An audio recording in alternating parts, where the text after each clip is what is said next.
नमस्कार। स्वागत है आप सभी का अपने YouTube channel Shankar math classes Ayodhya में।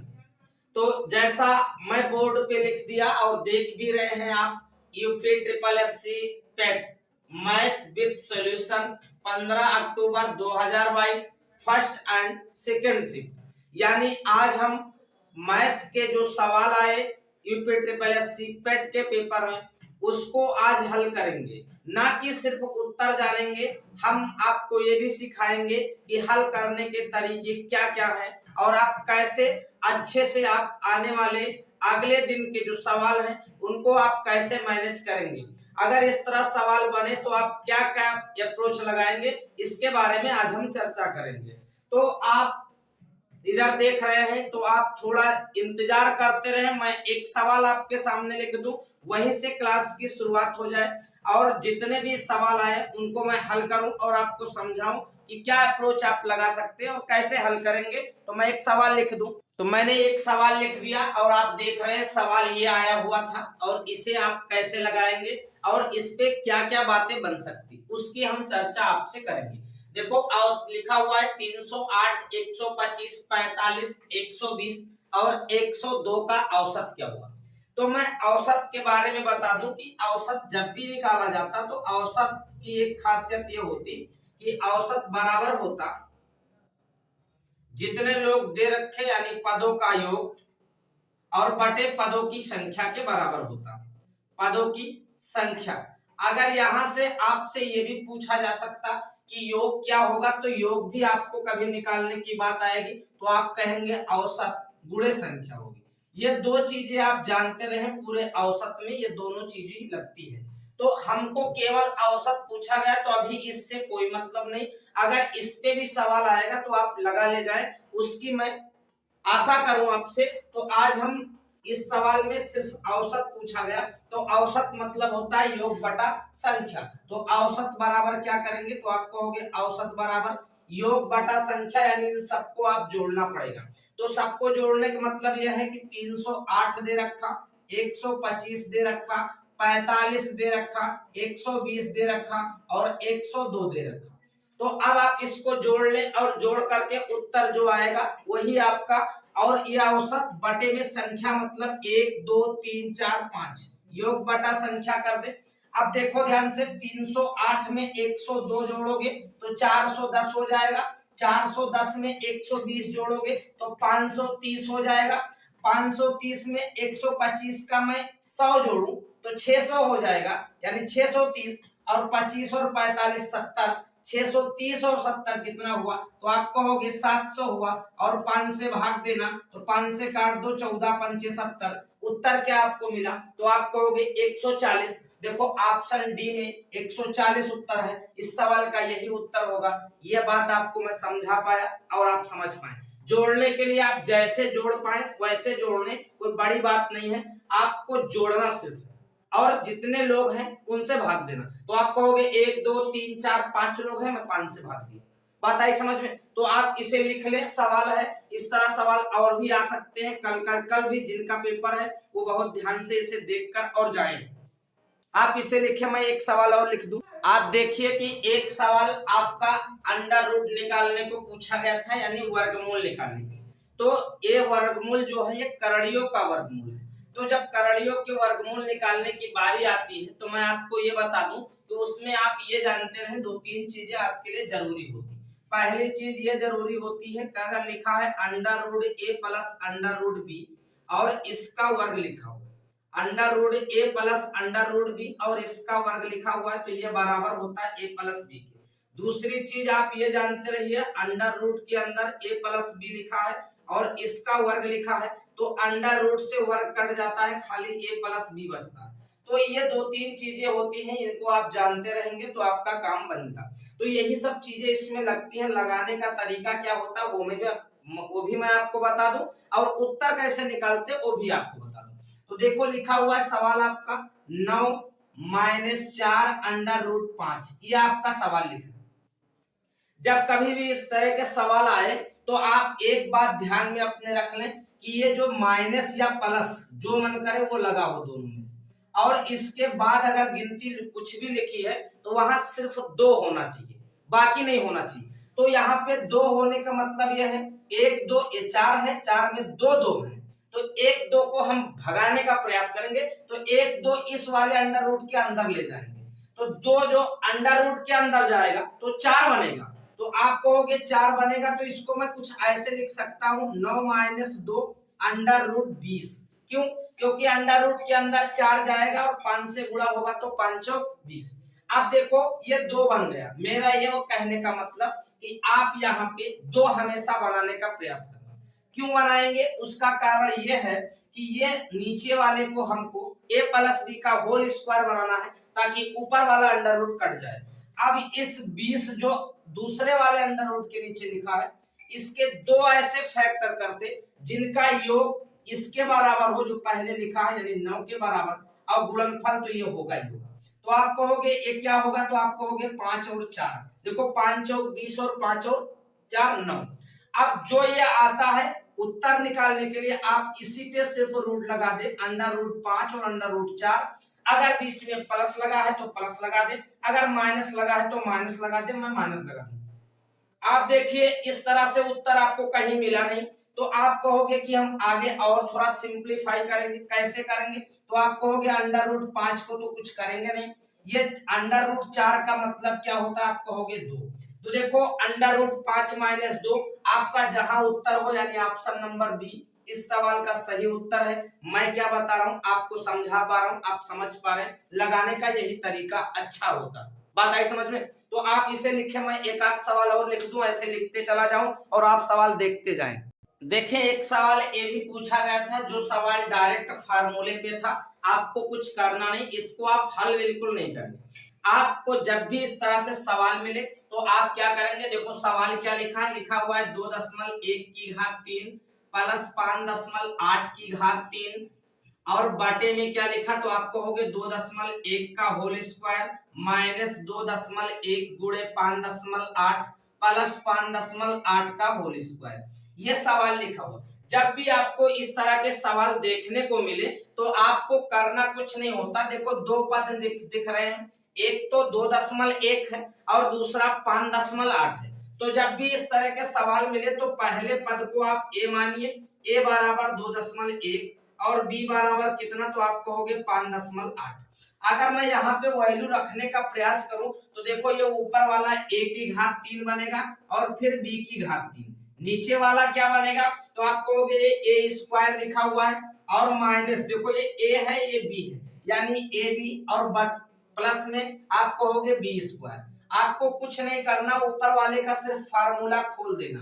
ऊपर वाले a cube plus b cube का फार्मूला एक ब्रैकेट में a प्लस b, दूसरे में a square minus ab plus b square होता, नीचे लिखा हुआ है a square minus ab plus b square. अब आप देख रहे होंगे इस वाले से पूरा पद कट गया, बचा क्या? तो आप कहोगे a प्लस b का मतलब दोनों को सिर्फ जोड़ दो और आपका उत्तर आए। तो आप यहाँ पे जोड़कर देखिए 8 1 9 और 5.7 यानी 7.9 आया, क्योंकि यहाँ पे सिर्फ बचा क्या? तो आप कहोगे a प्लस b बचा यानी दोनों का जोड़ बचा, और दोनों का जोड़ का मतलब दोनों को जोड़ दे तो आपको उत्तर मिल जाएगा। तो दोनों को जोड़ने पर 7.9 आया जो ऑप्शन नंबर डी में है, ये इस सवाल का उत्तर है। क्या इसको समझ पाए? आप किसी भी सवाल को हल्के में बिल्कुल ना लें, क्योंकि सवाल एग्जाम में कुछ भी पूछा जा सकता, सवाल कठिन भी हो सकता और सवाल सरल भी हो सकता।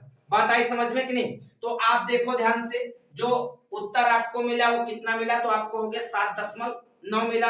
आप इसे लिखें और उतारें। मैं एक सवाल और लिखूं इसी तरह का। देखिए आप परसेंटेज भी देख लीजिए, एक सवाल आपको परसेंटेज का भी दिख रहा है और परसेंटेज का भी सवाल पूछा गया था। सवाल पहले और दूसरे शिफ्ट में परसेंटेज का सेम सवाल था, सिर्फ और सिर्फ डाटा चेंज था, बाकी उत्तर एक तरीके से निकलेगा, एक ही तरीका था लगाने का।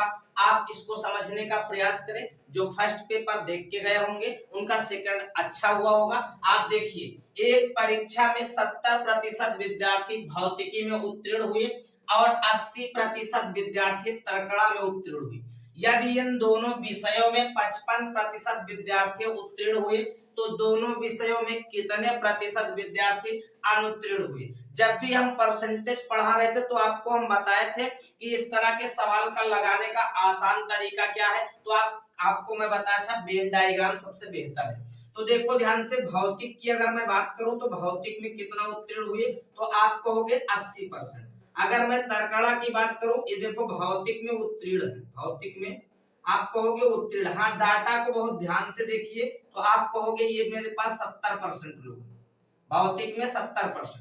अगर मैं तर्कड़ा में उत्तीर्ण की बात करूं तो आप कहोगे उत्तीर्ण जो है मेरे पास वो कितने हैं, तो आप कहोगे 80%। अगर दोनों में बात करूं तो आप कहोगे दोनों में उत्तीर्ण कितने हैं, तो आप कहोगे दोनों में जो उत्तीर्ण है वो मैं आपको बता दूं 55% डाटा दे रखा। तो इस तरह के जब भी सवाल आते हैं आप वेन डायग्राम बनाओ। एक को पहला ऐसा डायग्राम आपको बनाना है कि दोनों एक दूसरे को इंटरसेक्ट करें यानी काटे, और पहले वाले गोले को आप ये मान लीजिए कि ये भौतिकी है, और एक गोले को ये मान लीजिए कि एक तर्कड़ा है, आप कहोगे एक तर्कड़ा है। अब मैं कह दूं ये दूसरा वाला गोला, अगर जो बीचे वाला भाग इंटरसेक्ट करता है, ये वाला जो भाग होता है ये दोनों को दर्शाता है। तो जब भी वेन डायग्राम में भरने की बारी आती है तो हम लोग दोनों को पहले भरते। दोनों कितना है, तो आप कहोगे 55%, मैं कह दूं 55% मैंने भर लिया।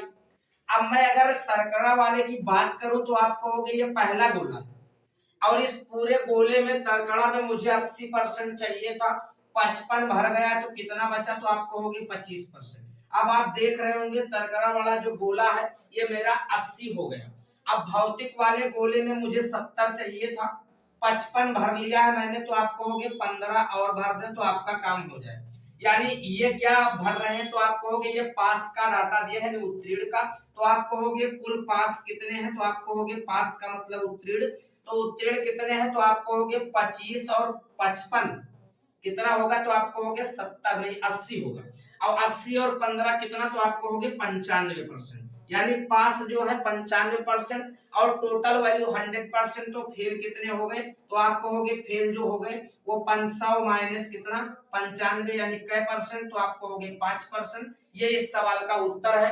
ऑप्शन मैं नहीं लिखा तो आप आपको ऑप्शन में लिख दो। ऑप्शन क्या था, तो ऑप्शन ए नंबर था 15%, ऑप्शन बी नंबर था 5%, ऑप्शन सी नंबर जो था वो 25% था, और ऑप्शन डी नंबर जो था वो कितना था 35%। तो आपको यहाँ से देख रहे होंगे उत्तर आपको मिल चुका होगा, यानी 5% ऑप्शन है, ऑप्शन नंबर बी। तो ये इस सवाल का उत्तर हुआ। बात आई समझ में। तो जब भी आपको ऐसे सवाल मिले, दूसरा सवाल भी सेम इसी तरीके से था फर्स्ट चिट में, मैं उसको भी आपके सामने लिख दूं, आप इसे उतार ले, मैं उसको लिख दूं ताकि आप उसे भी समझ सके कि कैसे लगाएंगे। देखो सवाल ये भी सेम तरीके से सवाल था परसेंटेज का, जो पहले वाले शिफ्ट में आया था। इससे पहले वाला जो सवाल था वो सेकंड शिफ्ट का था। तो आप पहले वाले शिफ्ट के सवाल को देखें। लिखा हुआ है कि 40% व्यक्ति समाचार पत्र यक्स पढ़ते हैं और 50% व्यक्ति समाचार पत्र वाई पढ़ते हैं। अब आपसे ये कहा गया है कि दोनों समाचार पत्र पढ़ने वाले व्यक्ति 10% हैं, तो कितने प्रतिशत व्यक्ति दोनों में से कोई समाचार पत्र नहीं पढ़ते। ये सवाल है, जैसे पिछला सवाल था वैसे सेम लगेगा। मैं बता दूं आपको, यक्स पढ़ने वाले कितने हैं, तो आप कहोगे यक्स पढ़ने वाले जो हमारे पास है वो 40% लोग हैं। मैं कह दूं वाई पढ़ने वाले कितने लोग हैं, तो आप कहोगे वाई पढ़ने वाले लोग जो हमारे पास हैं वो हमारे पास 50% लोग। मैं कह दूं दोनों पढ़ने वाले, देखो ध्यान से, दोनों पढ़ने वाले, तो आप कहोगे दोनों पढ़ने वाले लोग जो हमारे पास हैं वो 10%, यानी दोनों पढ़ने वाले भी हमको दे रखा। अब जब भी ऐसा दे रखा तो दो गोला बनाएंगे। मैंने आपको फिर से सिखा दूं, आप दो गोला ऐसे बनाएंगे जो दोनों एक दूसरे को इंटरसेक्ट करते हैं। तो आप कहोगे ये जो है ये बीच वाला पार्ट ये दोनों को दर्शाता है, जो ये पहला पार्ट में कह दो ये यक्स को दर्शाता है, और ये दूसरा पार्ट जो है ये वाई को दर्शाता है। तो यक्स जो दर्शाता है, अब देखो यहाँ डाटा पढ़ने वाले पढ़ने वाले पढ़ने वाले, यानी टोटल जो है पढ़ने वाले का ही हम लोग दर्शा रहे हैं। तो आप कहोगे दोनों को सबसे पहले दर्शाएंगे, मैं पहले 10 दर्शा लिया। अब आप बताओ मुझे यक्स वाले में 40 चाहिए, 10 हमने भर चुका है, तो आपको भर दिया तो आप कहोगे 30% और भर दो तो 40 हो जाए। अगर मैं वाई की बात करूं तो वाई पूरे में मुझे 50 चाहिए था, 10 भर चुका है तो आप कहोगे जी सर आप 40 और भर दो तो हो जाए, क्योंकि 40 और 10 50 हो गया और 30 और 10 40 हो गया, दोनों वाला भी। यानी पढ़ने वाले कितने लोग हो गए, तो आप कहोगे पढ़ने वाले कुल आदमी कितने परसेंट हो गए, तो आप कहोगे 30 और 10 40 और 40 80%। आपसे पूछा है कि ना पढ़ने वाले, ना पढ़ने वाले आप लिख लो यहाँ पे, तो आप कहोगे ना पढ़ने वाले, मैं अलग लिख दूं इधर, तो आप कहोगे ना पढ़ने वाले, तो आप कहोगे ना पढ़ने वाले। अब 80% लोग पढ़ते हैं तो आपको दिखाई दे रहा होगा 20% नहीं पढ़ते हैं, तो आप कहोगे 100 लोग टोटल हमारे पास परसेंटेज 100 होता। अब आपको 80 पढ़ते हैं तो पढ़ने वाले को मैं निकाल दूं, यानी ना पढ़ने वाले कितने लोग हो गए, तो आप कहोगे 20%। ये इस सवाल का उत्तर था। तो मैं दोनों सवाल आपको बता दिया, ऑप्शन नंबर सी इसका सही उत्तर है, और लगाने का भी यही तरीका है। आप इसे समझ चुके हो तो मैं आगे बढ़ूं, और इस तरह सवाल आप प्रैक्टिस करके जाइएगा। मैं आगे भी आपको सवाल लिख रहा हूं, आप इसे उतारे, जल्दी से लिखें और समझें। एक सवाल औसत का और दिख रहा है जो सेकंड शिफ्ट का है, यानी पहले शिफ्ट का ये सवाल है, ये औसत का है। पहले नहीं हाँ पहले शिफ्ट का सवाल है, सेकंड का नहीं, फर्स्ट का है। तो ये फर्स्ट शिफ्ट का सवाल है, देख लीजिएगा, कोई भी शिफ्ट रहा होगा उससे कोई बहुत फर्क नहीं पड़ता, बस सवाल यही था, ये मैं बता रहा हूँ। अब देखो ध्यान से, एक सवाल औसत का मैं अभी थोड़ी देर पहले लगवाया था, एक सवाल ए भी औसत का है, लेकिन दोनों में अंतर है। पहले में औसत पूछा गया था और दूसरे में एक परिणाम पूछा गया। तो आप ये कहोगे 5 का जो औसत है, मैं कह दूं 5 का, देखो 5 परिणामों का औसत 46, पहले 4 का औसत 45, तो कह रहा है पांचवा ज्ञात कीजिए। तो आप कहोगे 5 का जो औसत है वो कितना है, तो 5 का औसत, तो आप ये कहोगे 5 का औसत मेरे पास 46 है, तो मैं कह दूं औसत अगर 46 है, तो मैं अभी बताया था कि योग अगर निकालना हो कभी तो औसत गुणे संख्या करो। आप कहो तो 5 का योग क्या हो जाएगा, तो योग बराबर होता है औसत गुणे संख्या 46 गुणे 5, 46 पंचे 220। ठीक, अगर मैं कह दूं 4 का, देखो 4 का औसत कितना है, तो आप कहोगे 4 का जो औसत है वो कितना, तो आप कहोगे 4 का औसत जो है वो हमारे पास 45 है। मैं कह दूं 4 का योग क्या होगा, तो योग बराबर होता है औसत गुणे संख्या, यानी 45 गुणे 4, और 45 चौका कितना होता, तो आप कहोगे 180। अब जब 5 लोग थे आपके पास तो 230 था, जब 4 लोग रह गए तो आप कहोगे 180, यानी 1 लोग घटे, तो जो घटा है वो आप यहां से देख लो कितना घटा, तो आप कहोगे मेरे पास 50 घटा। तो यानी जो 1 लोग जो छूटा हुआ पांचवा परिणाम है वो आपका 50 है, तो उत्तर आपका क्या होगा, ऑप्शन नंबर डी। बात आई समझ में? तो अगर आप इसे समझ ले हो तो इसे लगाने का भी प्रयास करें, और इस तरह के सवाल कहीं मिले तो उसकी प्रैक्टिस आप करके जाएं, ताकि आपसे सवाल छूटे ना आने वाले पेपर में। बात आई समझ में? तो ऐसे सवाल पूछे जा रहे हैं, सवाल कोई कठिन नहीं है, सवाल आसान है। रह गई बात अगर ग्राफ की मैं करूं तो ग्राफ भी कठिन नहीं था, बशर्ते पॉइंट में ज्यादा डाटा दिए थे। तो अब फर्स्ट चित्र की मैं बात करूं तो डाटा ज्यादा पॉइंट में दिए थे, तो उसको थोड़ा जोड़ने में आपको कठिनाई होगी, बाकी सवाल कठिन नहीं था, ग्राफ भी। बात आई समझ? मैं ग्राफ भी आपको करवाऊंगा, जब तक ये हो जाए तो फिर मैं ग्राफ की बात करूं। आप इसे लिखें तो फिर मैं आगे बढ़ूं। देखो एक सवाल आपको भिन्न का दिया था कि छोटी और बड़ी भिन्न ज्ञात कीजिए, यानी इसमें आपसे पूछा गया था कि सबसे बड़ी भिन्न कौन सी है, तो आप भिन्न कैसे बड़ी निकालेंगे उसके लिए मैं बता दूं छोटा तरीका इस सवाल के लिए। बाकी सवाल के देखो भिन्न छोटी बड़ी कई तरीके से निकलती है, ये सवाल पे डिपेंड करता है कि आप कौन सा आसान रूप से लगा सकते हैं। तो देखो ध्यान से, पहला तो हमारा था 4/9, दूसरा था 5/7, और तीसरा था जो हमारा वो 11/13 था, और चौथा जो हमारा था वो 13/17 था। बात आई समझ में कि नहीं? तो ये 4 भिन्न दी गई थी। अब भिन्नों का छोटा बड़ा निकालने के लिए 4 तरीके होते हैं। पहला तरीका तो ये होता है डायरेक्ट भाग करके निकाल लें। दूसरा तरीका ये होता है भाग करेंगे तो दशमलव में वैल्यू आएगी, जो बड़ी होगी वो बड़ी होगी। दूसरा तरीका यह है कि आप हर को बराबर कर लें, और हर बराबर करने के बाद में जिसका अंश बड़ा वह बड़ी। बात आई समझ में? तीसरा तरीका आप अंश को बराबर कर लें, इसके बाद जिसका हर बड़ा वह भिन्न छोटी होगी। बात आई समझ में? तो ऐसे, और चौथा तरीका यह है आप अंतर मान से निकाल सकते। तो ये आप लासा लेके बराबर करेंगे तो भी आपको कठिन काम है। आपको इस सवाल में, ये सवाल पे डिपेंड करता कि तरीका कौन सा आप लगाएंगे तो उत्तर जल्दी पाएंगे। तो इस सवाल में आप सीधे भाग करने का प्रयास करें। देखो ये 4 में भाग जाए नहीं, मतलब दशमलव हमको लगाना पड़ेगा, तो 40 हो गया। इसमें दशमलव लगाना पड़ेगा तो 50 हो गया। इसमें दशमलव लगाना पड़ेगा तो आप कहोगे 110 हो गया। इसमें दशमलव लगाना पड़ेगा तो 0 बढ़ेगा, 0 बढ़ाएं क्योंकि ऊपर वाला सब छोटा है, तो आप कहोगे इसमें दशमलव लगाएं।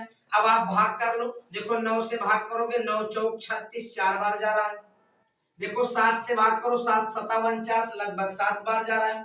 13 से भाग करोगे, 13 8 104, लगभग 8 बार जा रहा है। अब देखो 17 से भाग करो, 17 7 119 होता है। अब आपको दिख रहा होगा 0.4, 0.7, 0.8, 0.7 में कौन बड़ा, तो आप कहोगे 0.8 बड़ा है। 0.8 का मतलब 11/13, और 11/13 का मतलब ऑप्शन नंबर बी। समझ गए कि नहीं? तो आप ये हर सवाल में लासा लेके हर को बराबर नहीं करेंगे, क्योंकि किसी सवाल में बराबर करना आसान होता तो किसी में कठिन होता। बात आई समझ में? तो इसमें आप लासा लेके बराबर करेंगे। तीनों देखो प्राइम, देखो तीनों जैसे ऐसी संख्या है जो किसी एक गिनती से नहीं कटती, यानी लासा जो होगा वो तीनों का गुणनफल होगा। बात आई समझ में? तो गुणनफल करके आप भिन्न बराबर करेंगे तो थोड़ा कठिन काम है, आप भाग करके लगाएं, ज्यादा आसान पड़ेगा। आप इसे लिखें, मैं एक और सवाल आपके सामने लिखूं जल्दी से। देखो एक सवाल सरलीकरण का और आपके सामने दिया है, इसका चैलेंज था कि आप इसे सॉल्व कर पाएं और आप इसे सरल कर पाएं। तो देखो सरल करने का तरीका मैं आपको बता दूं। आप देख रहे होंगे 0.05, 0.01, 0.073, 0.073 और 0.005, 0.0041, 0.0073। अब आपको और सब पे स्क्वायर भी लगा हुआ है, ये आपको ध्यान रखना है। तो आप देखिए ध्यान से, इस तरह के सवाल कैसे करेंगे, क्या तरीका हो सकता है। तो मैं कह दूं कि दो अंकों पे दशमलव लगाने का मैं प्रयास करूं ऊपर वाले में, क्योंकि यहाँ भी 2 अंक पे दशमलव लगा, यहाँ भी 2 अंक पे, तो यहाँ भी 2 अंक पे दशमलव लगाने का प्रयास करूंगा। तो अगर मैं, आप देखो ध्यान से, इसमें से मैं दशमलव हटाऊंगा तो बटा 100 आएगा, क्योंकि 2 अंक पे दशमलव है। इसमें हम दशमलव हटाएंगे तो बटा 100 आएगा। इसमें हम दशमलव हटाएंगे क्योंकि हमको केवल 100 ले, तो आप कहोगे 2 अंक पर दशमलव खसका दे, यानी इसका दशमलव यहाँ चला जाएगा और बटे 100 आ जाएगा। क्योंकि 100 अगर बराबर रहेगा तो हमको कॉमन निकालने में आसानी होगी, ठीक है, इसलिए हम ऐसा कर रहे हैं। अब देखो ये 3 अंक पर दशमलव है तो 1000 होगा, इसमें 3 अंक पर दशमलव है तो आप 1000 होगा। देखो यहाँ पे फिर वही कंडीशन, 4 जीरो है तो मैं खाली 3 जीरो ही नीचे लिखूं। देखो 4 अंक पर दशमलव है तो मैं 3 जीरो लिखूं और दशमलव को 3 स्थान खिसकाऊं। बात आई समझ में? अब आप देख रहे होंगे क्या बचा, एक यहाँ देखो 100, यहाँ देखो 100, यहाँ देखो 100, यानी 1/100 का होल स्क्वायर जो है ये मैं बाहर निकाल लूं तो बचेगा क्या, तो आप कहोगे ये 5 का स्क्वायर बचेगा, प्लस 41 का स्क्वायर बचेगा, और प्लस आप कहोगे 7.3 का स्क्वायर बचेगा। बात को समझने का प्रयास करना, बात की गहराई को। अब इसी में भी ऐसा करेंगे। देखो इसमें 1000 दिख रहा है तो आप कहोगे 1/1000 को मैं बाहर निकालूं और वर्ग करूं, तो अंदर क्या बचेगा, तो आप कहोगे खाली 5 का स्क्वायर बचेगा। फिर से क्या बचेगा, आप कहोगे 41 का स्क्वायर बचेगा। फिर से क्या बचेगा, तो देखो 7.3 का स्क्वायर बचेगा, और तो कुछ बचने वाला नहीं। अब देखो ऊपर वाला पद और नीचे वाला पद सेम है तो ये पूरा कट गया, तो बचा का 1/100 का स्क्वायर, 1/1000 का स्क्वायर। तो देखो ध्यान से, एक बटे के नीचे बटा लिखा हुआ है, यानी 1000 जो है वो ऊपर चला जाएगा और 100 जो है वो सबसे नीचे आएगा, यानी 1000 का स्क्वायर और बटे में क्या बचा, तो आप कहोगे 100 का स्क्वायर। देखो ये ऊपर नीचे जा रहा है, आप इसको देखने का प्रयास करें, सबसे नीचे 2 बार बटा लगा हुआ, तो आप कहोगे सबसे नीचे वाला सबसे ऊपर और ये वाला यहाँ आता। अब आप मैं कह दूं कि यह 1000 का स्क्वायर मतलब 3 जीरो है तो 6 जीरो हो जाएगा, नीचे 2 जीरो है तो स्क्वायर करेंगे आप कहोगे 4 जीरो हो जाएगा। अब देखो 4 जीरो से 4 जीरो में काट दिया तो बचा क्या, तो आप कहोगे मेरा खाली 100 बचा। यही इस सवाल का उत्तर है, यानी ऑप्शन नंबर क्या, तो आप कहोगे सी। समझ रहे ना? तो आप इसे समझ लिए हो तो लगाने का प्रयास करें। सवालों को ऐसे मैनेज किया जाता है कि उत्तर आपका जल्दी निकल जाए, आपको सॉल्यूशन करने में ज्यादा देर न लगे। बात आई समझ? तो आप इसे लगा लें और इसे उतार लें, तो फिर मैं आगे एक आध सवाल और लिख दूं ताकि पूरी बात हो जाए। देखो ये सवाल एक और आपके आया था कि वर्गमूल निकाल कर जोड़ना था, और वर्गमूल निकालना आपको सबसे बेहतर तरीका है कि वर्गमूल आपको निकाल लो। वर्गमूल निकाल लो। अब देखो आप यहाँ ध्यान से देखिएगा, 4 अंक पे दशमल है, मैं दशमल को भुला दूं तो आपको क्या मिलेगा, तो आप कहोगे 29, 81, 16 मिलेगा। क्या मिलेगा, आप कहोगे 29, 81 और 16 मिलेगा। इसका आप वर्गमूल निकालने का प्रयास करें तो देखो 2 से मैं काटू तो 2 एकम 2, 2 चौको 8, 2 नवा 18 और 2 पंचे 10, 2 अट्ठे 16। मैं 2 से फिर से काटूंगा, कटेगा तो आप कहोगे 2 सत्ते 14 और कितना, देखो 2 चौको 8, 2 पंचे 10, 2 दूनी 4, 2 नवा 18। ऐसे आप काटने का प्रयास करें। अब देखो ये 3 से कट जाएगा, मैं 3 से मैं काट दूं तो आप कहोगे 3 दूनी 6 और 3 चौक 12, 2 25, 3 अट्ठे 24, 1 12, 3 चौक 12, 3 त्रिका 9। मैं 3 से फिर से काटूं तो आप कहोगे 3 से काटोगे 3 अट्ठे 24, ये देखो 8 में पहाड़ा पड़ेंगे, 3 दूनी 6 और 3 अट्ठे 24 और 3 एकम 3। अब आप इससे 7 से काट दे तो आप कहोगे 7 एकम 7। ये कटने में कोई गड़बड़ी तो नहीं हो रही ना, तो आप कहोगे 7 एकम 7 और कितना बचा, तो आप कहोगे ये बचा 1 12, 7 एकम 7, 5 बचा तो 5 बचा 58, 7 अट्ठे 56, 7 त्रिक 21, 7 से इसको फिर काट दो, 7 एकम 7, 4 बचा 48, 7 छंग 42, 7 छंग 42 और कितना 6 63, 7 नवा 63। अब देखो ये 13 का वर्ग है, यानी 13 से 13 बार कटेगा, 13 से 1 बार कटेगा। बात आई समझ। अब आप 77 44 का भी इसी तरह निकाल लो, 2 अंक पे दशमल है, आप भूल करके देखो 2 से मैं काटू 2 3 6, कितना बचा, तो आप कहोगे 1 17, 2 अट्ठे 16, 1 14, 2 सत्ते 14, 2 दूनी 4। 2 से इसको काटो 2 एकम 2, 2 नवा 18, 2 तेज 6, 2 छंग 12। 2 से इसको काटो 2 नवा 18, 2 छंग 12, 2 अट्ठे 16। 2 से मैं फिर से इसको काटू 2 चौको 8, 2 अट्ठे 16 और 2 चौको 8। अब देखो ये कितने का वर्ग है, तो आपको यहाँ से दिख रहा होगा 484 है, यानी कितने का वर्ग है, तो 2 से फिर से काट दो, 2 दूनी 4, 2 चौको 8 और 2 दूनी 4। अब आप कहोगे 2 से काटो, 2 से काटोगे 2 एकम 2, 2 दूनी 4, 2 एकम 2, ये 11 का वर्ग तो आपको दिख गया ना, तो आप कहोगे 11। अब आप दोनों का वर्गमूल निकाल चुके हैं, बहुत ज्यादा समय नहीं लगेगा, 2 से 2 को 3 7। अब यहाँ से 1 2, यहाँ से 1 3, यहाँ से 1 7, यहाँ से 1 13, यानी ऊपर वाला क्या बचा, तो आप कहोगे ऊपर वाला ये जो पहले वाला है वो 13 गुणे 7 गुणे में, तो आप कहोगे 3 गुणे में 2 बनेगा। और इसमें जोड़ना क्या है, तो आप कहोगे 2, एक इसमें से 2, एक इसमें से, एक इसमें से 11, यानी आप कहोगे 2 गुणे 2 गुणे 2, 3 बार है ना, और 1 बार 11, तो आप कहोगे 11 बनेगा, कोई दिक्कत तो नहीं। आप ये कहोगे, देखो ध्यान से 13 सत्ते 91 बनेगा और 3 दूनी तो आप कहोगे 6 और प्लस 11 और 2 दूनी 4 दूनी 8, 88 आ गया।